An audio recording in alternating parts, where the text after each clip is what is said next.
Welcome to the Investing Insights podcast from Morningstar.com. In this week's podcast, Beth Foose highlights how the coronavirus has affected the municipal bond market.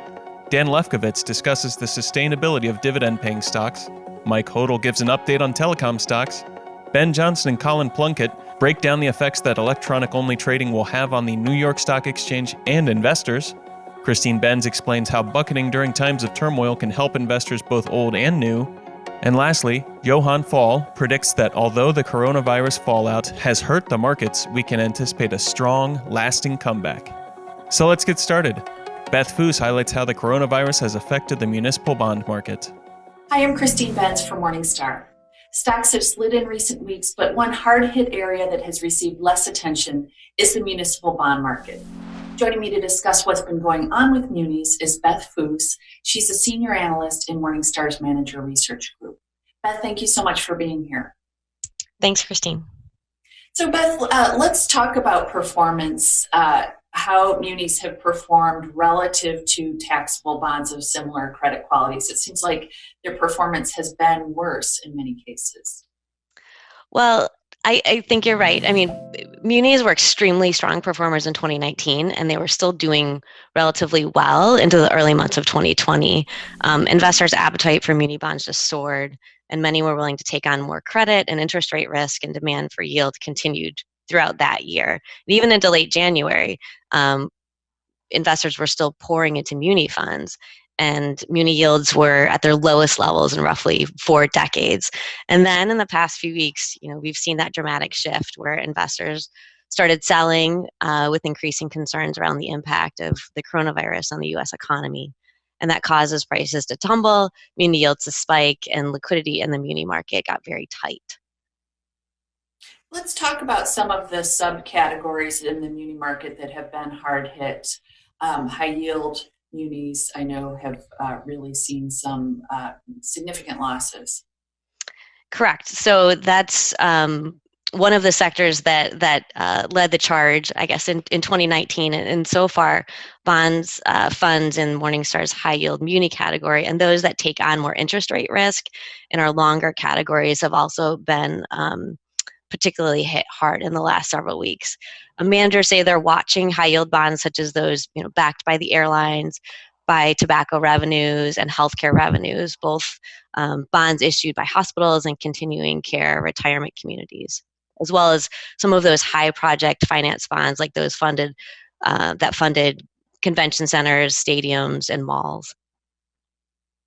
So let's talk about some of the key factors that have been underpinning the recent weakness. I think you hinted at one of the biggies, which was that coming into this coronavirus worry period, munis were really priced for perfection. What else is going on there? Well, I think there are a few things that are going on. I mean, munis are generally seen as a safe haven for more volatile investments. And even into February, investors continued to scoop munis up when we saw global equities tumble just a few weeks ago, which caused low muni yields to drop even lower. So such low yields were likely less attractive for the mostly retail buyers in the muni market, and some started to rebalance back to equities. So we saw some selling there. But then this was all unfolding at the same time. Investors were growing concerned about the economic impact of the coronavirus and what that'll be in the short term and the long term on some muni issuers. And then there's going to be strains on those revenue streams, as we talked about, backed by bonds that are particularly in the transportation sector. As people miss flights or mass transit systems as they're not going to work. And even more recently, we've seen managers now reporting that investors are also selling the shorter term muni debt as they're trying to accumulate cash reserves.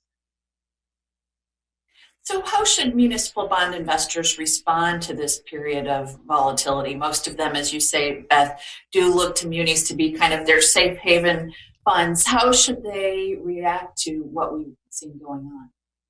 Well, munis are traditionally a long-dated market, so it really depends on your investment horizon and what you're comfortable with. Of course, it's an incredibly volatile time, and many investors are feeling shaken. because the muni market is so diverse and fragmented, we know it's really important to do solid research to assess the potential credit, interest rate risk when making your investment decisions in this space. So when we look to funds that we recommend, we're looking for firms with strong research capabilities, those that have experienced managers and analysts that are using robust tools designed for the sector. We're also looking for stable returns, especially in previous bouts of market stress. And obviously, below average fees are also important considerations.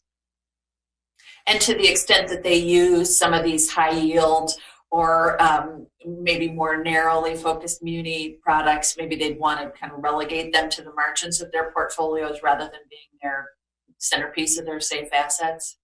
Right. Again, I think people continued to reach for yield in the past couple of years, and those high yield funds really did well, but those spreads were really tight. So that might not want to be the centerpiece of your muni portfolio moving forward.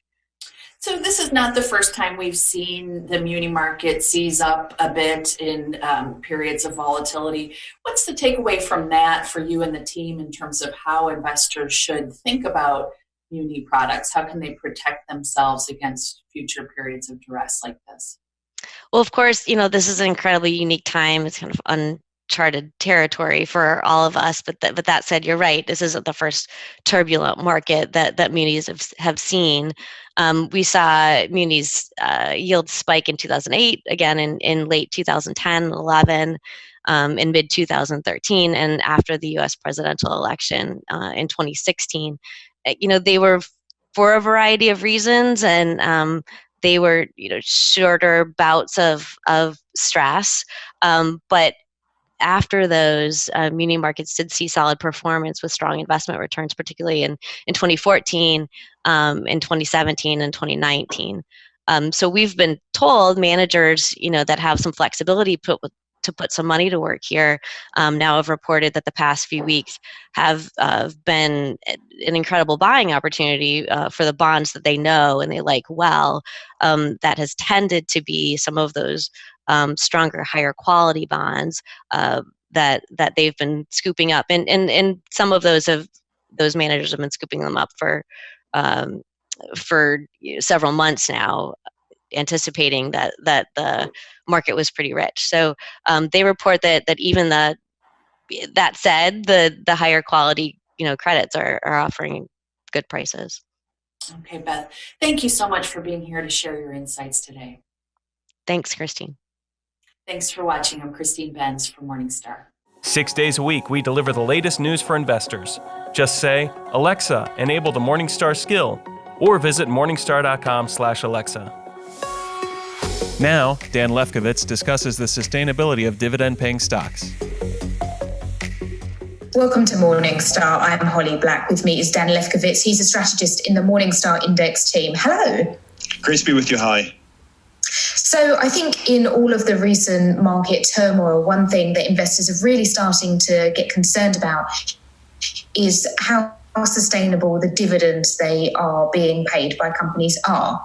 So for income investors, that's a real concern at the moment. You have a couple of indices that track dividend-paying companies. What are some of the challenges you're... Yeah, it's undoubtedly a challenging market for dividend investors, also rich with opportunity, I'd say. Interest rates have come down in many markets, which has made income in the equity markets relatively more attractive vis-a-vis cash and bonds. So it's natural that many investors are looking at this time for income in equity markets, but you do have to tread carefully.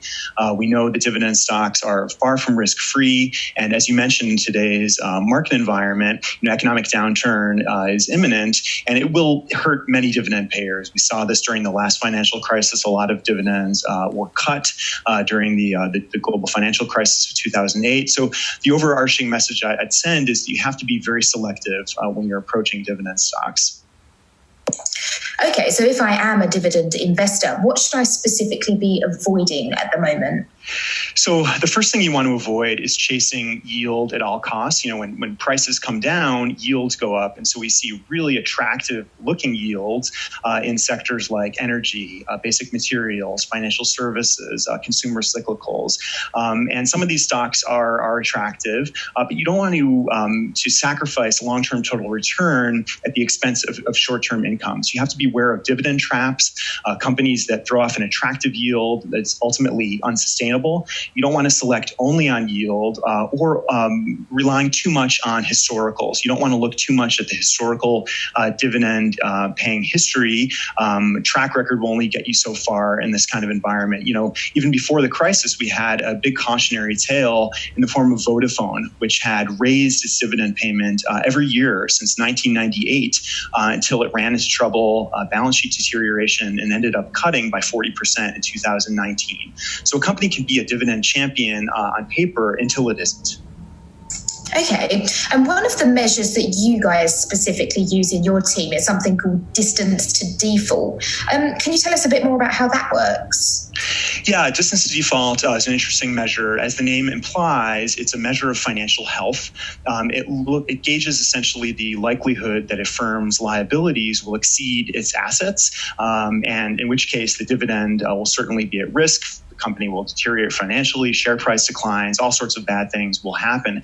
And what's unique about distance to default is that it incorporates market information. It looks at a company's equity value, the volatility of a company's equity value, because markets can be leading indicators. The market can sniff out financial deterioration long before the numbers show up in financial statements. So for the purposes of index selection, we compare companies to their peers on the basis of distance to default and screen out companies that don't score well. Okay, so I suppose the important thing with all of these measures that sound great in theory is, do they actually work? Do you have a couple of examples of where it's helped you avoid dividend cutters? Indeed. Yeah, we recently looked at 15 years worth of data. And what we found essentially was that across geography, across time period, companies that had better distance to default scores were more likely to sustain their dividends. And companies that had worse distance to default scores were more likely to cut. So the distance to default measure led us to avoid in our dividend indexes Vodafone, for example, General Electric, Kraft Heinz in the U.S. market, BMW, Telstra in Australia, StarHub in Singapore. So we've been able to avoid not a big dividend cutter, but we've been able to avoid a fair number of dividend cutters, and we found that the measure to be an effective one. Okay, well, that's good to know it's working at least. So what would be your sort of key takeaways for dividend investors today? Yeah, well, first of all, dividend investing is a good thing, not only for income, but also for total return. Companies that pay dividends tend to be more solid than those that don't. They tend to be more disciplined, more focused on that return of capital to shareholders as opposed to frittering away cash. But you have to emphasize total return. Don't chase the market's highest yielders without regard to their financial health. And most importantly, look forward to measures that are predictive. Don't rely too much on a company's track record. Dan, thank you so much for joining us. For Morningstar, I'm Holly Black. Watch all the Morningstar content you love from your living room. Download the Morningstar Roku channel and get up-to-date independent insights on today's markets. Be comfortable. Be informed. Next, Mike Hodel gives an update on telecom stocks.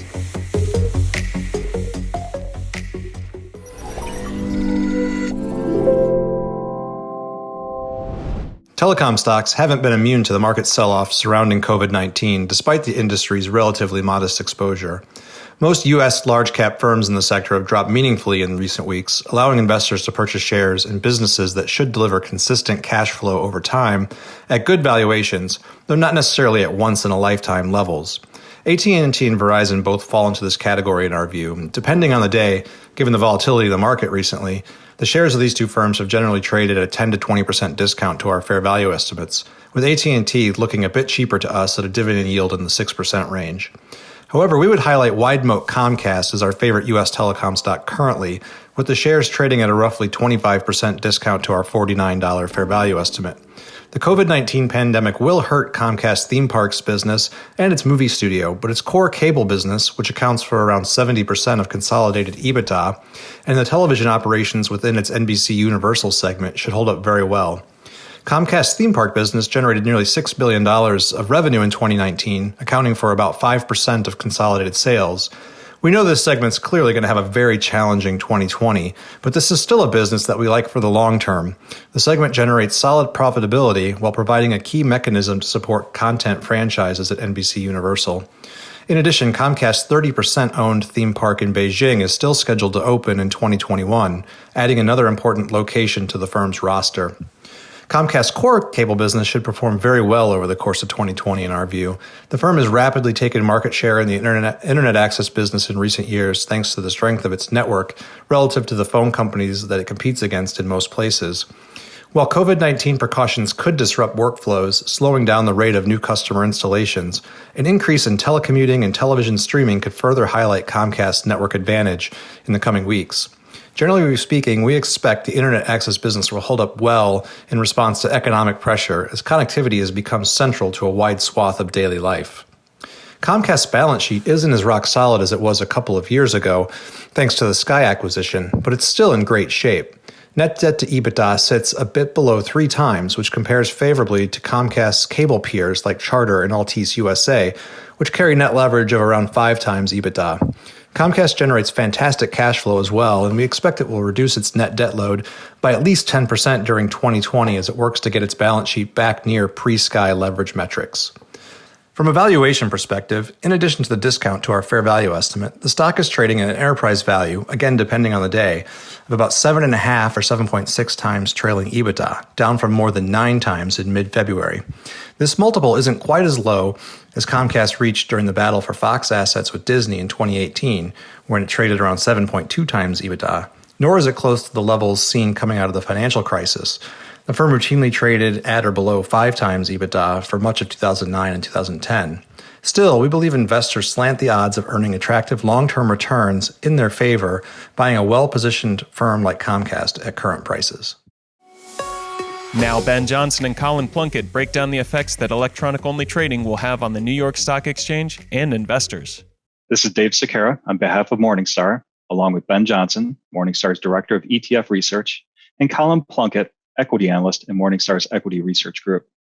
The New York Stock Exchange announced that it's implementing its business continuity plan and will temporarily close its trading floors and move to fully electronic trading beginning on Monday, March 23rd. Ben, to start us off, what impact could this change have to electronic-only trading mean for exchange-traded funds? I don't see this having any real meaningful impact, Dave, on the trading of ETFs, which many of which call the New York Stock Exchange home, especially when it comes to the open and the close of ETF trading on any given day. For a long period of time, most of that's been handled electronically. Notably, late last year, the New York Stock Exchange made a big deal about actually putting physical human beings back on the floor to keep tabs on ETFs, especially near the open, near the close. So I think it's almost back to business as usual as far as ETF trading is concerned. Now, that said, the prevailing market environment has been historically volatile. So what I would say to ETF investors right now is, first and foremost, if you don't need to trade, don't trade. If you absolutely must trade, use limit orders. Use limit orders is just good ETF trading hygiene. It's the wash your hands equivalent of ETF trading, in fact. And if you must trade, avoid doing it near the open, avoid doing it near the close. What we've seen in recent days is market volatility has caused circuit breakers to trip, especially during opening market hours. And we've seen some pretty severe price dislocations among ETFs. So first and foremost, if you don't have to trade, don't. If you do, use limit orders and avoid the first hours of the day and the last hour or so. And you should be just fine. Well, that's great advice. Thank you very much. Colin, moving over to you, what impact do you think this change will have on stock trading itself? I don't think individual investors will notice any material change. A major reason the NYSE trading floor still exists is for its closing auction function, which determines the closing price of stocks. This is what gives the NYSE an edge over all other equity exchanges. Only institutional investors really participate in that auction. Closing the NYSE trading floor really shouldn't give retail investors any major worries. So do you think this temporary change where they've closed down the floors might potentially impact what exchanges a company will utilize to list their shares in the future? Well, so the other major reason the NYSE trading floor still exists is that it serves as a marketing asset for the company. Ringing the opening and closing bell is still a great way for CEOs to promote their initial public offering. And for that reason, the NYSE would like to reopen the floor as soon as possible. And eventually, the trading floor will reopen, and then NYSE will be able to use the symbolic importance of its floor to attract companies. So I don't expect any material changes to NYSE's attractiveness to companies to list there.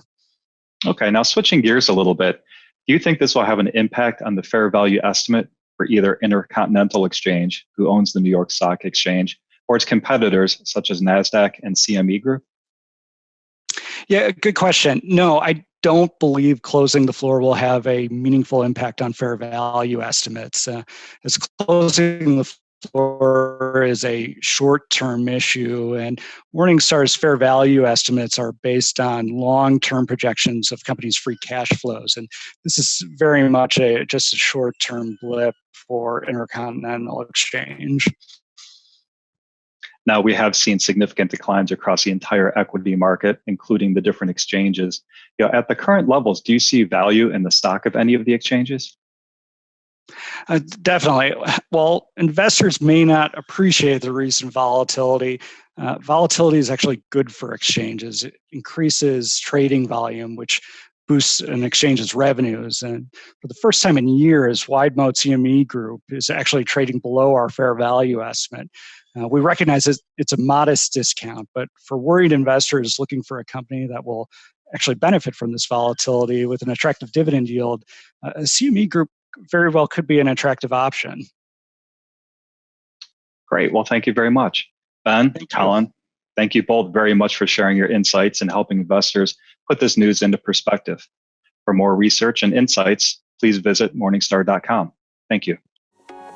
Expand your investing horizons and look to the long view with Morningstar's new podcast, The Long View.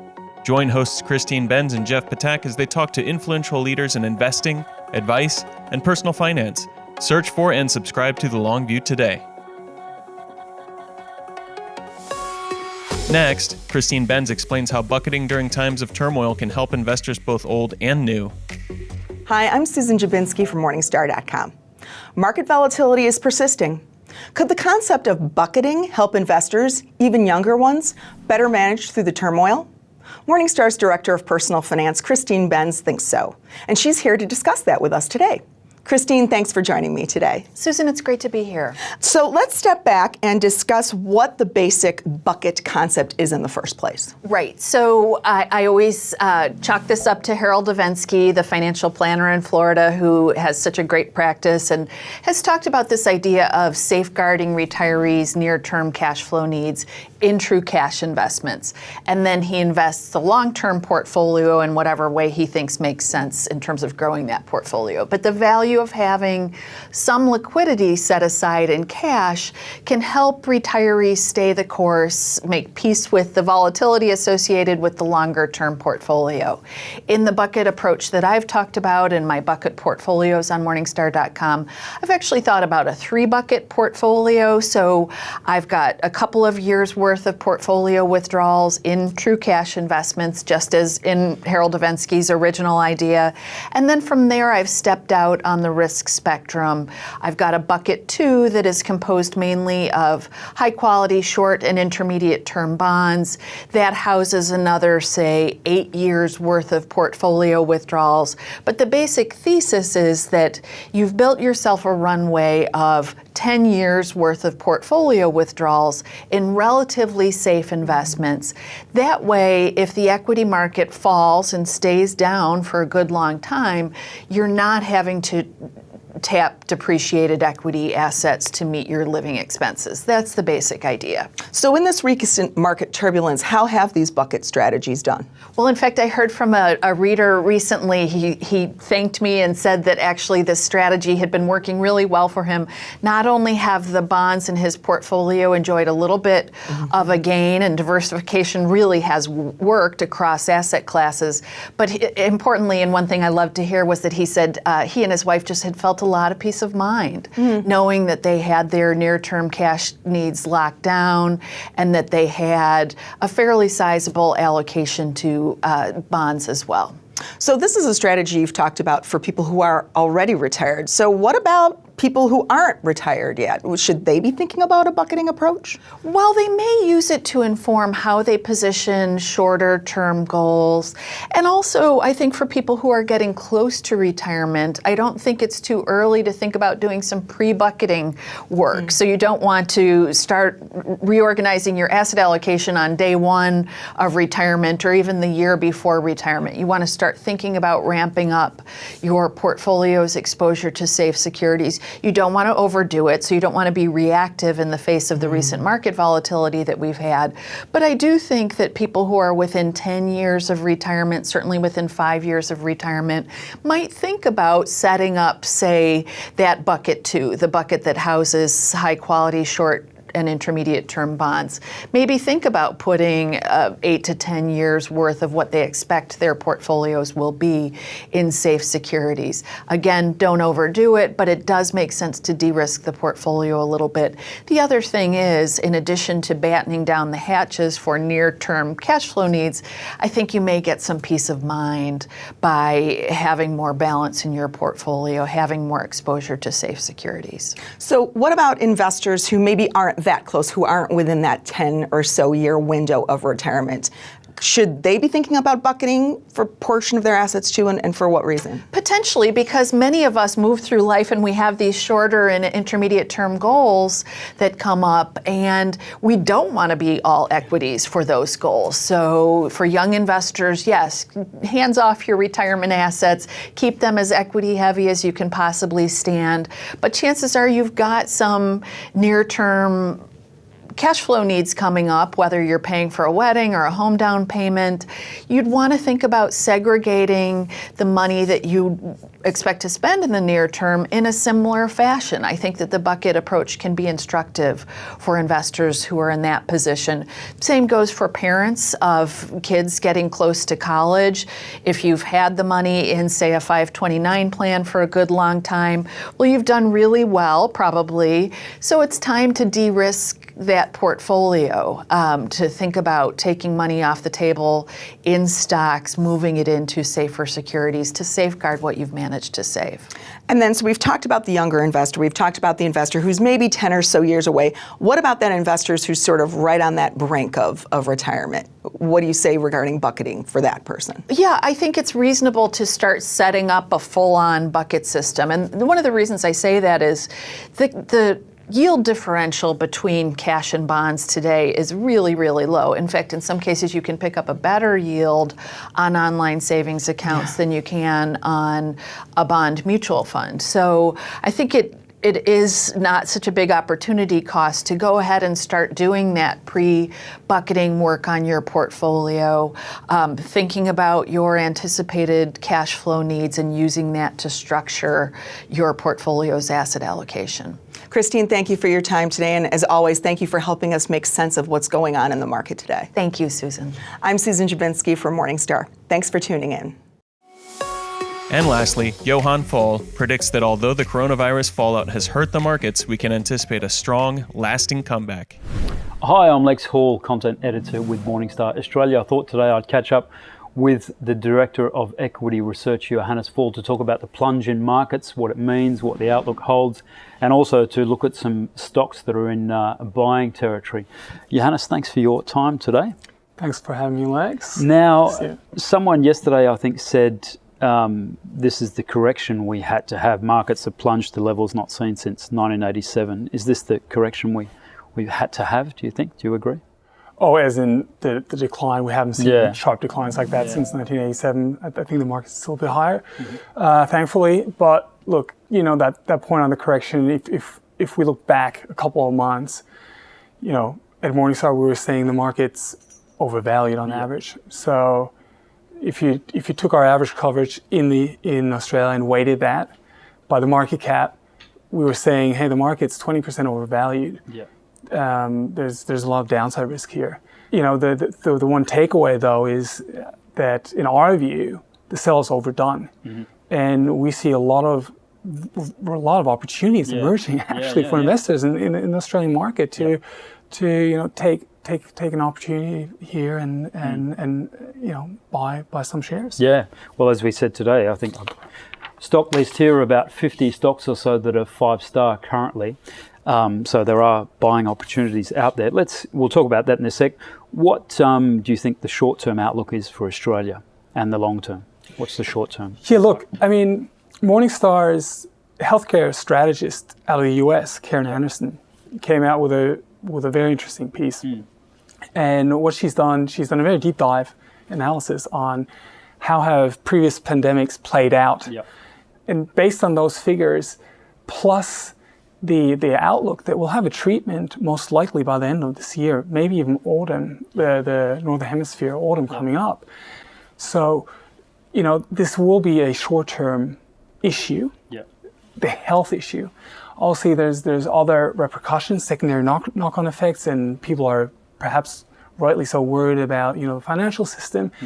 But what we've seen from the central banks and politicians globally is a lot of monetary easing and a lot of fiscal stimulus already coming through, and they've acted very quickly, which really abates that risk. So when we think about the global impact, it's going to be material. It has already been material. The Chinese numbers came out overnight and how far their economy slowed, and we can talk about that and what that means for Australia. But the short-term impact is going to be material, but long-term, we think this is going to go away. And actually, with all this stimulus, with all this easing happening, we think the bounce back will be quite strong. Okay. Yeah, after SARS, for example, it took about 6 months and then we saw a rebound. So hopefully we'll see something like that. And as you say, we're already seeing this morning, Tuesday morning, we're seeing a slight bump. BHP's up 8%, for example. Yes. You were saying that is linked to China and perhaps. And look, markets are still very volatile. And it reminds me of a decade ago when large indices, like the S&P 500, were whipping around quite a bit. We're talking 5% moves overnight, up or down, and it just all this volatility to me suggests a lot of people are in the dark a bit. Like, what does this mean? How severe is going to be the impact? We looked at a few studies from the mid-noughties, which gave different ranges of short-term GDP growth impacts of pandemics, and they range obviously between very low single digits up to 10%. In our weighted case, we think that GDP growth this year will be slammed by 2 percentage points. Okay. To put that in perspective, the IMF thought early this year in January, GDP growth will be 3.3%. So we're taking a big sliver off that. We're not thinking there's going to be a global recession at this stage. Okay, let's turn to buying opportunities and stock picking. Like I said, we've got a list here of 50 stocks that are in 5-star territory. Yes. Are they all buys? And you were mentioning earlier that it's very important to take into account companies' balance sheet. Like consumers, like retail investors, they have debts and bills that they've got to pay, and that's the big problem for small businesses in the short term. Some of them won't survive. Tell us about evaluating 5-star stocks and looking at the balance sheet. Yeah, so I think that's a very valid question, what you say, and I think it really needs to be looked at on a case-by-case study. or just by case by case, in terms of how do these companies' balance sheets actually look? Are they strong enough to withstand 3 months of this, 6 months of this, 12 months of this? We obviously don't know how long is our economy going to slow for. But look, we're seeing China coming back. They're returning to work. The workers are returning to the offices. The workers are returning to the factories. And it's been a couple of months. It'll take some time to revamp everything. Yeah. But if you think about the capabilities, the capacity of the economy itself, that hasn't been touched by the coronavirus. It hasn't destroyed any machineries or such in that sense.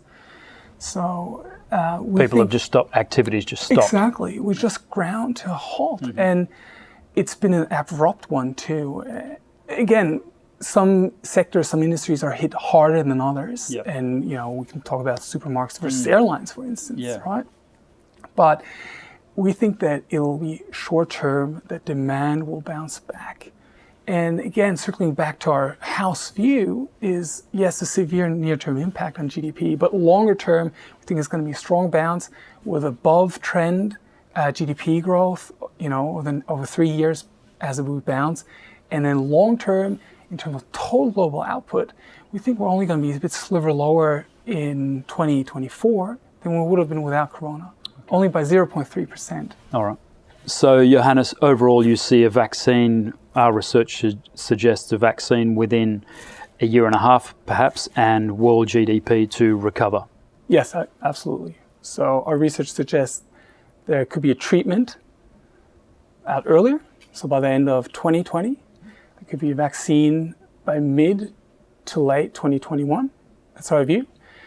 And hence, once Corona's gone and we can manage it, we think the economy is going to bounce back and bounce back strongly. So again, it's just a short-term impact in our view.